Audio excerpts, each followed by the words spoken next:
trained a little bit in the dark arts. Well, right? no, he's not. No? But this is where he starts getting into it. Oh. The Baron sends people again, or actually, the Baron sends for his father, who is like a doctor of sorts. Okay, to help his wife, the Baroness. I don't know. Yeah. To come and save her. Well, he can't because she has like cancer and she's gonna die. So basically, he blames him as well for his wife dying. So now he sends people to kill him. And basically, like, they're on the run, the whole time. People are trying to kill him.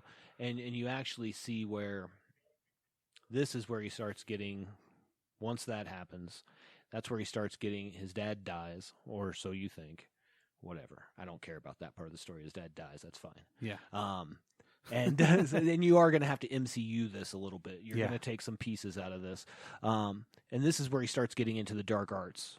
And what he does is he hides the dark arts through technology. So even though they think it's something technology that he's using to fight the Baron and all these people, but he's using magic and just hiding it through the technology portion.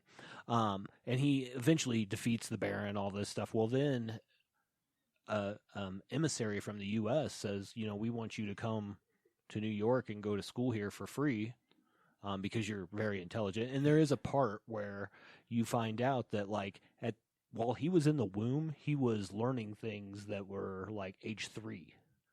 Oh, wow. Kids would learn. So I mean, this is how So far he's like advanced a super he is. genius. Yeah. And there's some ties to it where it's maybe something to do with his mom in the dark arts is why he's like that. Oh, maybe she like fed him that. Whatever. Yeah, they don't really say.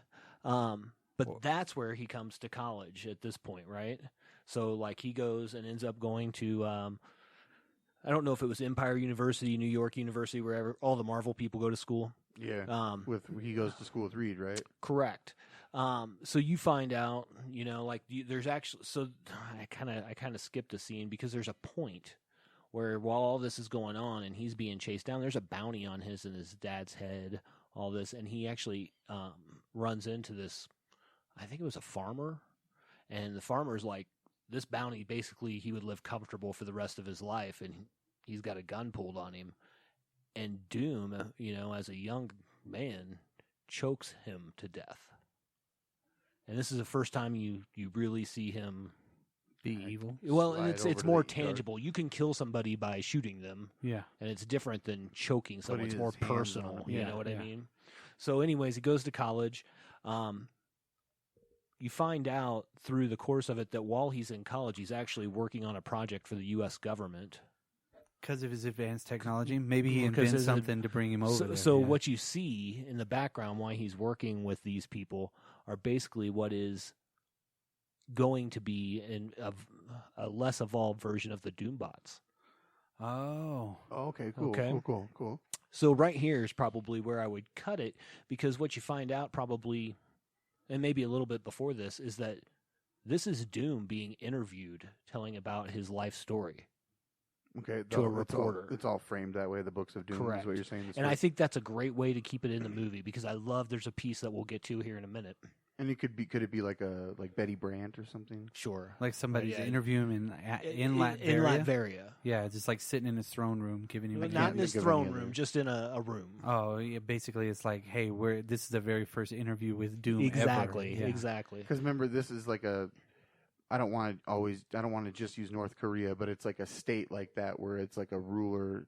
You know what I mean? Yeah, because Doom in present time is the ruler of Latveria. Right.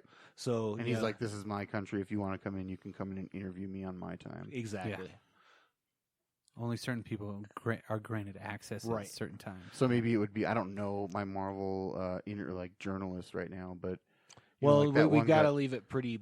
I'll tell you why, but we have to leave it kind of open to a kind of a throw off character. We'll get to that. Okay. So anyways, he's he's trying to do the college life thing. He's still kind of an outcast, but people are trying to get in with him because he's really smart and he's doing, these projects and things. In fact, one girl hits on him and like he freaks out at one point and like starts choking her, thinking back to that soldier, which makes it even more awkward for him to be in college with lots of folks. Yeah. Basically, Richards and him This is the only time you're ever going to see another Marvel character in this. Reed Richards, this is where you introduce him in college. And he goes through some of Doom's stuff one day and basically finds out that the reason Doom is looking into dark arts and all that is because his mom basically gave her soul to the devil to make all that happen. So she's being held. So he wants to save her somehow. Right. So that's like Doom's secret mission here is that's his whole thing. he's- Everything he's striving for to is use- just to be able to try to get to save his mother. from like Mephisto or whatever. So that's where we find out this is the next thing is Reed starts helping him. And he basically gives him they like to sit in a chair and he can go into Mephisto's realm.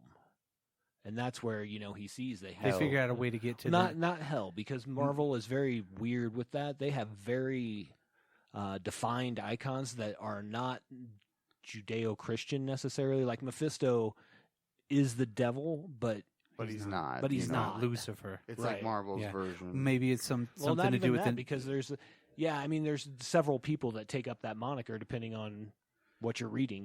Maybe it's something to do with the negative zone. Well, no, A version of the negative this zone? would basically you're going into his realm, Yeah. which is going to be similar to hell. Sure, Yeah. we'll Well, go with couldn't that. it be like the Thor version of hell, like HEL? They have their own hell. Asgardians have their own hell. But that's a whole different story. We're not. Anyways, Yeah. So what happens while he's doing this experiment? He does find his mom's being held by Mephisto, but there's an explosion. Fucks up his face, or so you think. You don't know, because until very recently, nobody knew that, He's actually not scarred underneath the or mask. is from the last thing that they put out, Oh. which was won't remember the guy's run. Sorry about that. But where they showed his face disfigure, it was from the Secret Wars piece. Jonathan Hickman, maybe? Yes, Hickman. Thank you.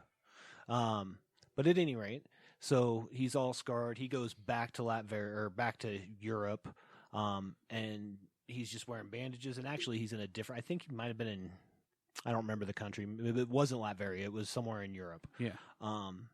What I didn't say earlier is that when he was younger, there was a girl named Valeria that was like his like friend. You know what I mean? Like maybe there was romantic interest, but they were young. Like Yeah. the Rachel Dawes and Bruce Wayne thing. Yeah. That So- they made up for. That's a made up. She goes and finds him, and they kind of hook up for a while, whatever.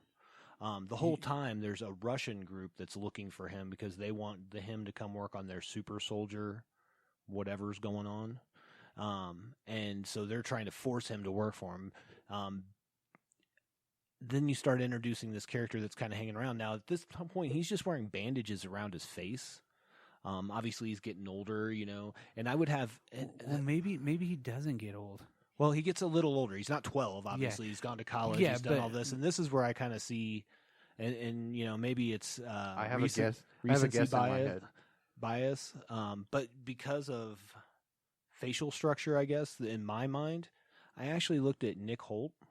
Nicholas Holt. Yeah. Yeah. Okay. And I thought Okay. that he would be not older Doom, not little Doom, but that college age where you're going to see him as a human being okay. more. Yeah. Okay. You know what I mean? Okay. I was thinking Ryan Gosling. That would work too. Maybe there's For the whole something. thing. The big thing for me was the eyebrows. Sure. For Holt was like spot on to how I saw. Well, that works as a. Doom. I like that too. Maybe there's Yeah. some sort of magic he uses when he reaches a certain point and he learns so much that it slows his aging down a little bit. Oh, absolutely. Well, it doesn't matter. Yeah. Once he's in the Doom suit, who cares? Yeah. Because you're not going to ever see his face again. Yeah, Yeah. because maybe he slows it down so he can live longer. And then I was thinking about too just now how he gets over there. He could be already making technology that people are like, oh, holy shit. That's how he gets his full ride over there. He sells something to the U.S. Arms or something like that. You know what I mean? And you could And have that's him, why everybody wants him, because he makes good armaments or you something. could have him Well- selling stuff to like not necessarily Stark Technologies, but Hammer Industries or Yeah. Well, in The the Roxxon actual Corporation. story, Okay. there's a guy that's kind of like a drunk. Seems like a drunk that's like always around, and Doom's just a dick to him. But Valeria is like really nice to him. Finds out that he's a really nice guy and all this, and they're together. And this is the whole time after the explosion. Mephisto is like every time Doom sleeps, he's just getting these dreams with Mephisto, right? But when he's with Valeria, it quells them. So that's when he realizes that it's his will and he's not strong enough to keep it away on his own. Now, if you know Dr. Doom's character, he would never admit that, right? No, he's there's not, no weakness. There is no weakness. Yeah. There's only Anyways, Doom. they end up killing Valeria, these Russian folks that are trying to get him. He fucking wastes everybody. In the process, the drunk guy turns out to not just be a drunk guy. He's part of this monk group that was like, you're the person that's supposed to come save us and lead us. The man, something about the man with no face or who hides his face or whatever. Oh, blah, yeah, blah, blah. It's yeah. like a Oh, old like a thing. monk with The the man behind the prophecy. Yeah, mask. Yeah, he's going to eventually wear a mask, so Right. the bandages are kind of the precursor to the mask. Sure. anyway. So here's the problem: Yeah. is that guy dies. Okay. He doesn't know where that he like has a general knowledge that it's like Tibet kind of area, nothing else. So this is the first time you get to see him actually have to interact with people. He doesn't know everything. So he's got to find his way through this country Oh, okay. to okay. get there. So he's kind of on his journey. On Right. his journey, Yeah. his hero's journey, if you will. So then he gets to the monastery and boom, yeah, he's the guy. He's their guy. He starts learning more about the mystic arts. He also starts building the Doom armor. So it's another mask. His bodysuit is a mask for the magic as well, Right. even with the technology to allow him to fly. But he and does everything have like that. technology, Yeah. absolutely. So he uses both of them together at that point. Yeah. Right. So he actually forges the whole thing, makes it, blah, blah, blah, blah, blah. So then he goes back to Latveria because now there's the new Baron, whatever, is like oppressing everyone. And he goes and he's like, flies in with his back to the people who knew him and kind of rejected him. You know what I mean? These folks. And he's like, I'm can't let this go on any longer. Yeah, and he I'm just back. starts wasting. Well, like even the Baron's generals and all that, they're like, yeah, fuck this guy. We hate him too. So eventually he just walks in and just takes everything. And now he's the head of Latveria. Yeah. He creates the country of Latveria. Exactly. Like he mixes 2 or 3 different countries together. And you would want to MCU that and take little pieces of it out, I think, to make it cleaner, Yeah. because that's what you have to do for Yeah, a movie. yeah. But when I read through some of this, I was like, this is exactly what I was talking about. Because what you find is that all of this, the whole time, everything he's doing, whether it's from trying to get the Infinity Gauntlet, trying to get the Cosmic Cube, trying to do anything, is all to try to get his mom back from Mephisto. It's showing his, And at his the more end human of this, side. at the end of this, you basically find out that Mephisto tells him that once a year he can come and try to beat him in his own realm. And if you know anything about those kind of creatures specifically in like Dormammu, Or like the Mephisto, devils. these guys are as powerful as almost like a celestial, anything like that, especially in their own realm. So once a year, Doom can try to fight him in his own realm. Well, I was gonna say just like a devil's bargain, like something Exactly. that you think you can't win, like something you can't win. So at the end of this movie, what you find out is the whole time she's not been talking to Dr. Doom. She's been talking to a Doombot that gained sentience and went a little crazy. And this guy who led her down here to do the interview with Doom is leading her out. Like you don't know that part yet. Leads her out, and as he's leading her out, he leads her right into a dungeon and locks it. And that's the end of that. And that's when you kind of find out that it's the sentient Doombot. You never... Yeah. He goes back to He was telling... recharge. Because that's the cool thing with Awesome. Doombots is they all have Dr. Doom's memories. Mm-hmm. They are, in fact, Dr. Doom in proxy. Yeah. Cool. Like So- LMDs, but like more badass. Yeah, more badass. Yeah. Because even their armor is made out of the same stuff his armor is made Yeah. out of. You know what I Cool. mean? Yeah, you could. Oh man, you So could it do. would have to be an original character, like interviewee. Like I Yeah, was because saying, you don't want you to don't want to put Betty Brant. In the yeah, dungeon. right. Yeah, it would have to be. And the whole time she's just like, my readers will like this. Yeah, know? exactly. Every she's, time they she's allude eating to it it, up. She's yeah. like, "Oh, this is great stuff." You know what I But mean? then the whole time Doom's watching on some sort of freaking like closed circuit TV or some shit. Right. You know? And basically, at the end, you don't see any of that, but he tells the dude to go lock her up. You know what Yeah. I mean? And she's freaking out, yelling, and he just walks away, and you hear it drown out her yelling. Yeah. in the background. Yeah, and there's like a whole row full of sales. Mm-hmm. Like people are just you don't even know if people are in them. Right. Yeah, if they've all got locked up. I could see him forging the armor Absolutely. and then forging like mystical